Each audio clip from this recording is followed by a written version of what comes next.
रामकृष्ण हरी. आज मी तुम्हाला आषाढी एकादशीची कथा सांगणार आहे, तेव्हा हा माहितीपूर्ण व्हिडिओ अगदी शेवटपर्यंत पहा. अशाच प्रकारचे धार्मिक आणि आध्यात्मिक व्हिडिओ पाहण्यासाठी आजच आपल्या चॅनलला लाईक आणि सबस्क्राईब करा. आषाढी एकादशीची कथा. मृदुमान्य नावाच्या एका दैत्याने शंकराची आराधना करून त्याला प्रसन्न करून घेतले आणि त्याच्याकडून वर मिळविला की त्याला कोणत्याही प्राण्याकडून मरण प्राप्त होणार नाही, फक्त एका स्त्रीच्या हातून तो मरेल. या मृदुमान्याने या वराच्या जोरावर सर्व देवांना जिंकले आणि श्री विष्णू जिंकण्यासाठी तो वैकुंठास गेला.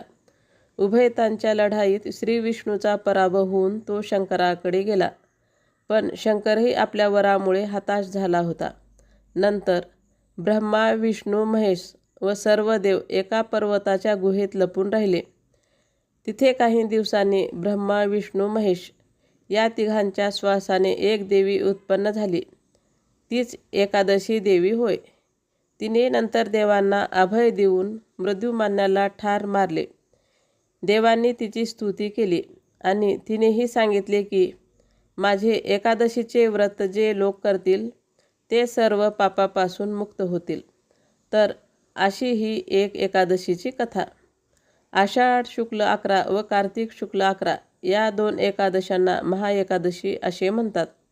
त्यातील आषाढी एकादशीला शयनी एकादशी तर कार्तिकी एकादशीला प्रबोधिनी एकादशी असेही म्हटले जाते.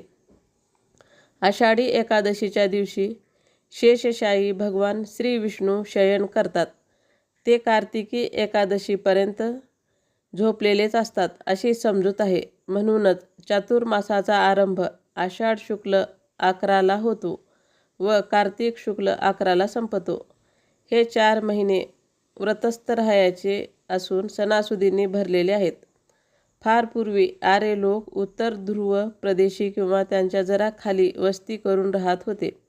तेव्हा याच दिवसात 4 महिने त्यांना सूर्यदर्शन होत नसे.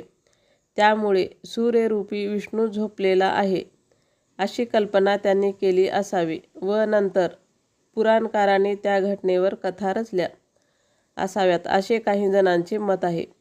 महाराष्ट्रातील विशेषतः भागवत धर्मीय किंवा पंथीय म्हणवणारे लोक या दिवशी उपवास तर करतातच, पण शक्यतर पंढरीची वारी करून श्री विठ्ठल दर्शन घेतात.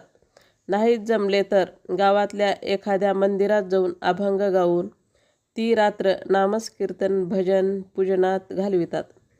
उपवास या शब्दाचा अर्थ केवळ उपास करणे किंवा दिवसभर उपवासाचे खाणे असा नसून थोडा वेगळा आहे.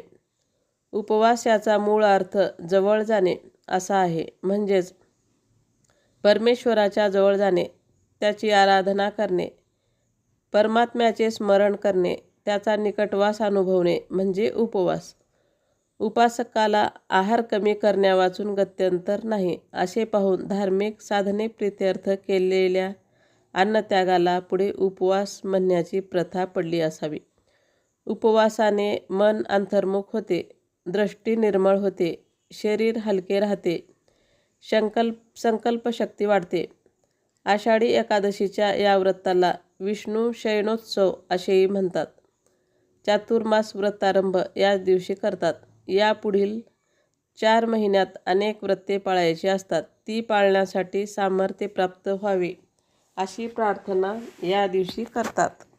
हा माहितीपूर्ण व्हिडिओ अगदी शेवटपर्यंत पाहिल्याबद्दल धन्यवाद.